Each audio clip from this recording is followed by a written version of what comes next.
क्या आप जानते हैं कि कश्मीर में एक ज़माने में इंसानों और कुत्तों को एक साथ दफनाया जाता था।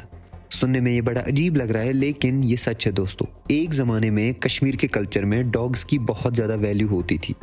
एक मास्टर को और उसके कुत्ते को एक साथ दफनाया जाता था। कश्मीर के इस फेस को आज के क्रिंज कंटेंट के दौर में शायद ही हम जानने की कोशिश करते हैं।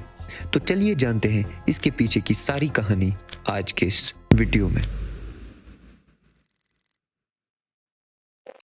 1935 में येल कैम्ब्रिज एक्सपेडिशंस ने बुरज़ुहम, जो श्रीनगर से अराउंड 16 किलोमीटर दूर है, शालीमार रोड पे, वहाँ पे पहली बार एक आर्कियोलॉजिकल एक्सकेवेशन कैरी आउट की। इस एक्सकेवेशन को हेलमेट डी टेरे और डॉक्टर थॉमसन पीटरसन हेड कर रहे थे। उन्होंने इस जगह यानी बुरज़ुहम को डिस्कवर किया था as an important historic place. 1960 में एक brilliant historian T N. Khazanchi of archaeological survey of India, उसने 10 साल तक इस जगह को स्टडी किया 1971 तक, और उसने बहुत सारी एक्सकेवेशंस की वहाँ पे और बहुत बड़ी बड़ी मिस्ट्रीज रेज हुई। ये फाइंडिंग्स कश्मीर के इतिहास में एक बहुत बड़ा टर्न था। इन 10 सालों में वहाँ पे पाया गया कि कश्मीर में 4 कल्चरल सीक्वेंसेस रह चुकी हैं। ये सेटलमेंट्स 3000 BCE से 1000 BCE तक स्पेन करती हैं। मतलब सिंपल लैंग्वेज में अगर मैं समझाऊं तो करीब आज से 3000 साल पहले तक की सिविलाइजेशन। इन 4 पीरियड्स में पहला पीरियड अर्लीस्ट हिस्ट्री का है, जिसको नियोलिथिक इरा कहा जाता है।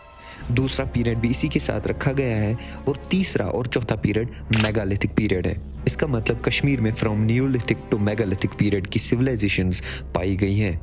मेगालिथिक पीरियड जिसमें स्टोन मीनार्स और पोट्री कल्चर पाया गया और एग्रीकल्चर की भी एडवांसमेंट हो गई थी। इन एक्सकेवेशंस में one of the most important एक स्टोन स्लैब जो 2125 BC डेटेड थी अकॉर्डिंग टू कार्बन डेटिंग। इस पे एक हंटिंग सीन इंग्रेव्ड था, जिसमें 2 रेडिएटिंग डिस्क्स एक हिरन के ऊपर थी, जहां पे एक आदमी हिरन को निशाना बनाए हुए था। दूसरा आदमी इसे दूर से देख रहा था और एक डॉग साइड से इस सीन को ऑब्जर्व कर रहा था। इस सीन को हिस्टोरियंस एक्सप्लेन करके कहते हैं कि जो डिस्क्स ऊपर आसमान में नजर आ रही हैं वो फर्स्ट एवर रिकॉर्डेड सुपरनोवा इन बुरज़ुहम हो सकता है।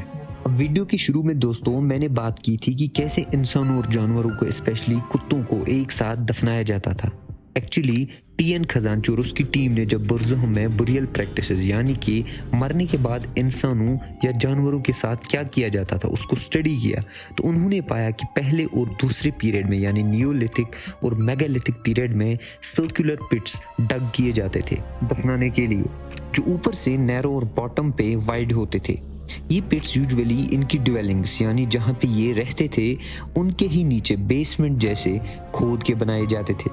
इन पिट्स में इंसान और जानवरों को नॉर्थ साउथ ओरिएंटेशन में एक साथ दफनाया जाता था और दोनों का सर नॉर्थ की तरफ रखा जाता था। मेनली जो इनके डॉग्स होते थे उनके बुरियल ज्यादा पाए गए हैं वहाँ पे। और सबसे हैरान कर देने वाली बात यह है कि जब डेड बॉडी का फ्लैश पूरा डिकम्पोज होता था तो ये फिर से इन पिट्स यानी कब्रों को खोलकर इनकी हड्डियों को रेड ऑकरे से ट्रीट करते थे। बुरज़ुहम कश्मीर की हिस्टोरिक सिग्निफिकेंस के लिए एक इम्पॉर्टेंट साइट है। इसको कंजर्व करना गवर्नमेंट और लोगों की ड्यूटी है। ये कश्मीर को इंटरनेशनली रिकॉग्नाइज करने में एक इम्पॉर्टेंट रोल प्ले करता है। बुरज़ुहम हमारे कश्मीर की रिच कल्चर और एंशिएंट सिग्निफिकेंस की एक बेस्ट एग्जाम्पल है। हम उम्मीद करते हैं कि आपको ये वीडियो पसंद आई होगी। अगर आप जानना चाहते हैं कि कश्मीर कैसे इंडिया का पार्ट बना, तो इस पे हमने एक डिटेल्ड वीडियो सीरीज बनाई है, यहाँ क्लिक करके देख सकते हैं। Thank you.